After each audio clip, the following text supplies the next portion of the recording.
que dice que el príncipe no debe recibir consejos a no ser que los pida de los sabios.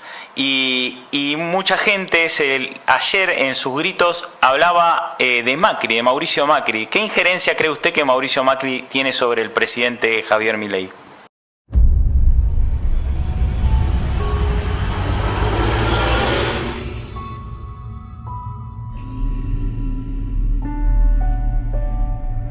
Lo tenemos a Rucauf en este momento. ¿Qué tal, Carlos Rucauf, ex vicepresidente? ¿Cómo dice que le va? Bueno, estamos en una semana clave, una semana que empezó el martes con una reunión histórica del presidente de la República con todos los gobernadores de Argentina. Esto es muy importante porque es la base de lo que se puede construir en estos días. Ayer un éxito espectacular de impedir que los grupos piqueteros que le vienen destrozando la vida a la gente sigan cortando la 9 de julio. Yo creo que es muy importante para mucha gente que no en la ciudad o en el conurbano que sepan que estos piqueteros cortaban el Metrobús, que es la forma de que los trabajadores llegan desde la provincia de Buenos Aires a la ciudad de Buenos Aires para trabajar. Es decir, bien podido era el mecanismo. Esto se logró con un gran éxito, una gran presencia encabezada por el presidente Milei y la ministra Bullrich en el Comando General de las Tres Fuerzas de Seguridad. Y por la noche este DNU, que es un cambio copernicano en la historia económica de la Argentina y que ahora tiene que pasar por un camino sumamente difícil, que es el camino del Parlamento argentino. Vale la pena que todos sepan que los DNU fueron reglamentados durante el gobierno de Néstor Kirchner para favorecer el poder presidencial. La famosa 26.122. Exactamente. Con esa ley, Kirchner lo que quería era poder pasar no solamente DNU, sino que tener el derecho a lo que se llama legislación delegada, es decir, una ley del Congreso que le permitía legislar aunque fuera el presidente. Bueno, Milei se va a encontrar con la ventaja de ese DNU, pero con una desventaja que todos conocemos, que es el poco poder parlamentario. A diferencia de otro gran outsider de la historia mundial, que es Emmanuel Macron en Francia, que también llegó desde la fuera de la política y ganó las elecciones en Francia. Ahí el Parlamento se elige 2 meses después del presidente, lo cual es muy justo, porque entonces la gente que respaldó a un presidente puede respaldar la estructura legislativa que necesita. Acá no es así. Acá el Parlamento se cambia en la Cámara de Diputados por mitades cada 2 años y en el Senado por tercios. En consecuencia, estos cambios hacen que durante mucho tiempo un presidente está en minoría parlamentaria. Esta minoría parlamentaria es lo que intenta sortear el presidente Milei con el DNU. Este DNU, si es rechazado por las 2 cámaras, es nulo, pero con que sea aprobado por una de las 2 cámaras, se convierte en ley. Ahora, la situación con esta modificación, o en realidad con esta ley que ampara justamente o protege un poco el DNU, lo blinda, por así decirlo, ¿qué pasa en caso de que estos cacerolazos masivos de carácter golpista que tenemos terminen impactando positivamente para las líneas kirchneristas, que es al menos donde yo creo, Carlos, que salen, estas minorías ruidosas, como dijo Javier Milei? ¿Qué pasaría, y perdón por hacer un poco de futurología acá, si otro presidente el día de mañana quisiera sacar un DNU y también podría hacer lo mismo, lo puede proteger? Por supuesto. Entonces hay que legislar en esa materia luego de este DNU también, ¿no? No, yo lo que creo es que hay que tener claro lo que pasó en la Argentina. A Kirchner nunca le rechazaron un DNU y el gobierno que se acaba de ir del caradura que se va a España criticando a Milei, sacó un DNU para convertir los bonos en dólares que tenían los jubilados en el ANSES en bonos en pesos. Es decir, nunca un DNU fue rechazado y ahora este corre riesgos porque tiene poco poder parlamentario Milei. Vamos a ver la muñeca de los que van a negociar. Yo expliqué ya varias veces en varios medios que los gobernadores tienen necesidad del dinero que le sacó Massa. Milei tiene la llave para encontrar una solución. Él propone que ante esta crisis ellos tengan una reversión por un año de la modificación de ganancias. Los gobernadores peronistas están pidiendo que le coparticipe el impuesto al cheque porque no se quieren pelear con los sindicatos más fuertes que tienen altos sueldos, por ejemplo camioneros. Pero en realidad si usted coparticipa el impuesto al cheque, le saca fondos a los jubilados, claro, no a los camioneros, ¿no? Claro. Entonces Milei ya se ha negado a hacer esto y está insistiéndole con este mecanismo. Vienen días de negociación porque cuando uno está en minoría en el Parlamento requiere que el ministro del Interior, el jefe de gabinete, negocien con los senadores la búsqueda de una solución. Todavía no sabemos qué va a ocurrir, pero es muy importante que todos sepan que mientras este DNU esté vigente, todo lo que se pacte mediante ese DNU se mantiene aunque luego sea derogado. Porque podría ocurrir que dentro de 2 o 3 años la Corte Suprema lo derogue. Eso le iba a preguntar. ¿Cómo cree usted que el Poder Judicial actuará? Es un poco también especulativo, pero ¿cómo cree que se portará el Poder Judicial en este caso? Porque durante el gobierno de Cristina sacaron, creo que cerca de 85 DNU, y en el gobierno de Alberto Fernández, en el de Macri algo de 70 y pico, y en el gobierno de Alberto Fernández más de 170, si no me equivoco, 185 DNU. Acá Milei acaba de sacar uno, está bien, es grande en sus características, es un cambio importante, pero ante el primer DNU ya tenemos ruido social raro de una minoría de sectores políticos que bueno, hacen fuerza desde sus ideologías, y también el Poder Judicial es un poder aparte, estamos en una división de poderes. ¿Cómo cree usted que actuarán al respecto? En el Poder Judicial el tema termina en la Corte. Y es muy importante que ustedes sepan, por ejemplo, recién hablaba con una radio de unos agricultores en la provincia de Santa Fe, y yo les decía, por ejemplo, este DNU les va a permitir a los agricultores, a los que trabajan en el campo, que sus granos sean pagados directamente en dólares por los acopiadores. Esto es una novedad impresionante para el que labura la tierra, que hasta ahora le gambeteaban siempre con que las grandes exportadoras le pagaban en pesos, le pagaban tarde, el peso se devaluaba. Bueno, si usted hace un contrato con este DNU que le tienen que pagar en dólar y dentro de 2 años la Corte lo deroga, esos contratos están vigentes. Entonces, no tiene efecto retroactivo sobre las consecuencias del DNU de Milei la derogación posterior.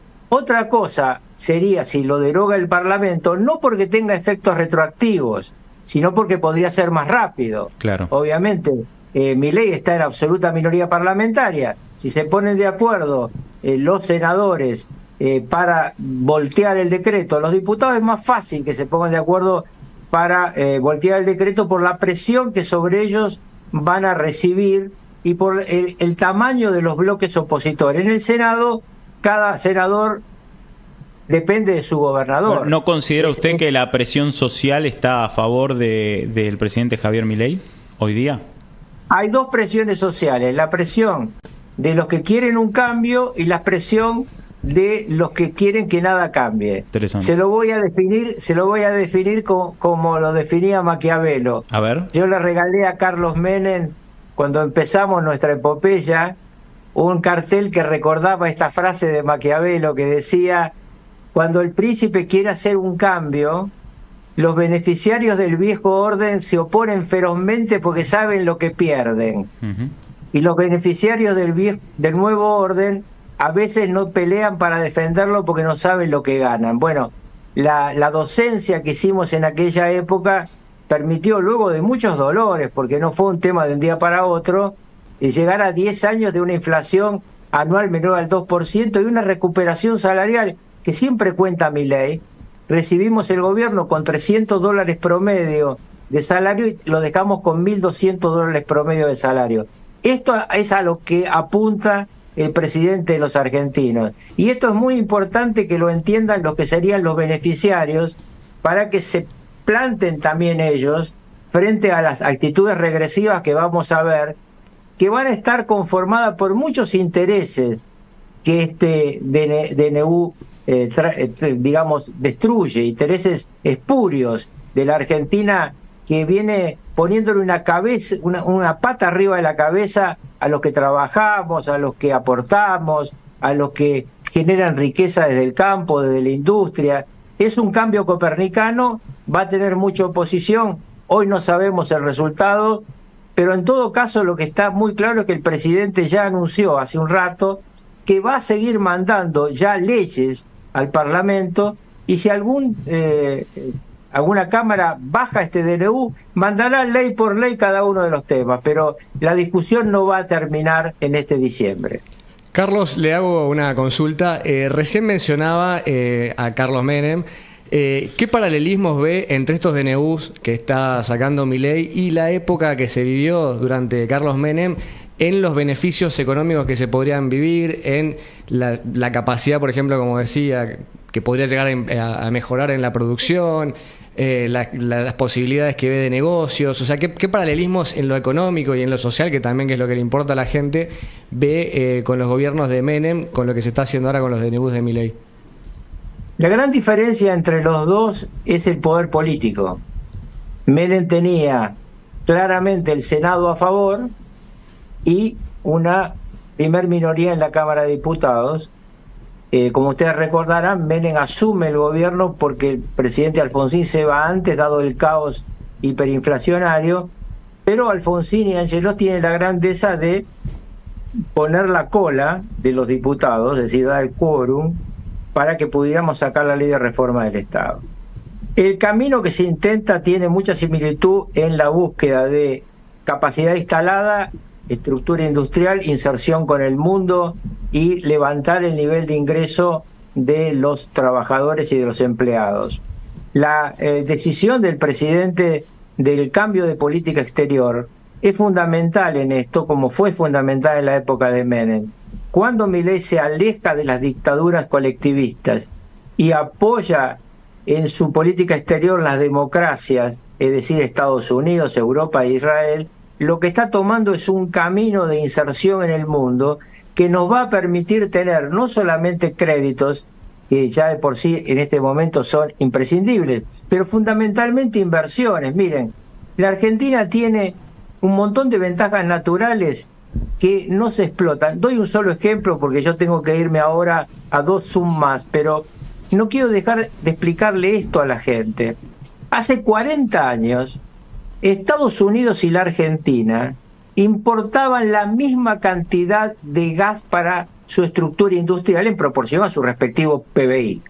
Bien, 40 años después, Estados Unidos, dándole al sector privado la posibilidad de trabajar libremente, es hoy el principal exportador de gas licuado en el mundo, y Argentina sigue gastando millones y millones de dólares en importar gas cuando nuestro gas en el sur se ventea por no tener los gasoductos. El último gasoducto en serio en la Argentina lo inauguraron Menem y Frey.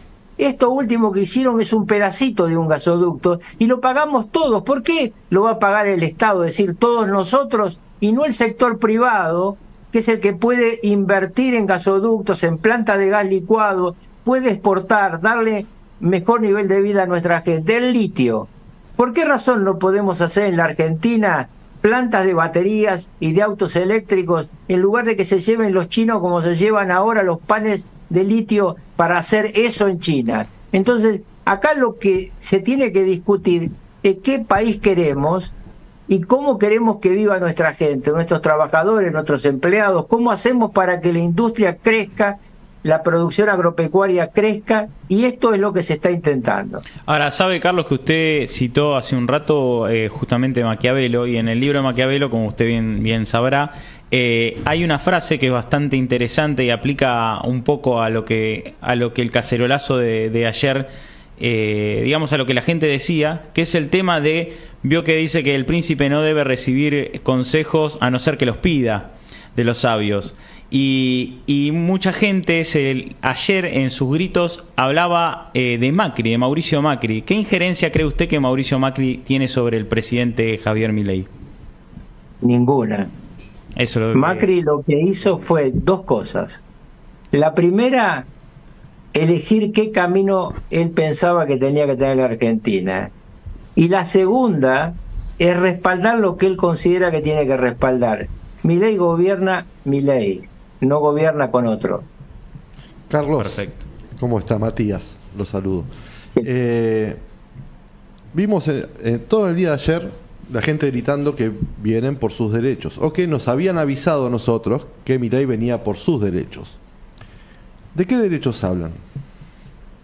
Mire, esta campaña fue copiada de España. En España se enfrentaron el Partido Popular, que tiene una gran dirigencia, y el Partido Socialista y toda la estructura colectivista que rodea al socialismo español. Perdieron las elecciones en los diversos estados, en las diversas provincias, y luego convocaron las elecciones generales para el 23 de julio. Yo estuve ahí, invitado por el Partido Popular. El 23 de julio es en España vacación absoluta. Y empezaron con la campaña "La derecha viene por tus derechos", ¿no?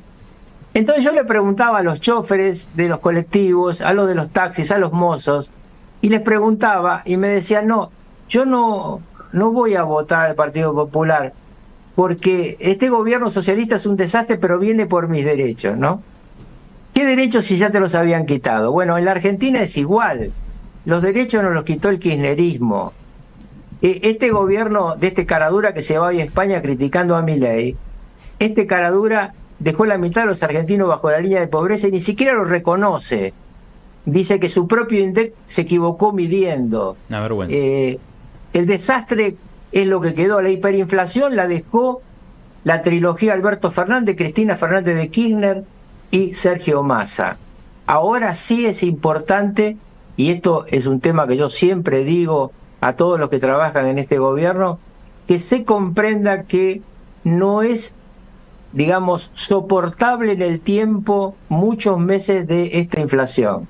Porque la primera inflación los argentinos sabemos que se la debemos a los que se fueron, pero dentro de 3 meses se la van a facturar a Milei. Entonces es muy importante también que el empresariado comprenda que este cambio necesita de que ellos no se aprovechen. Carlos, le quería hacer una consulta aquí, Franco. ¿Cómo ve el termómetro social en los próximos, de aquí a 6 meses?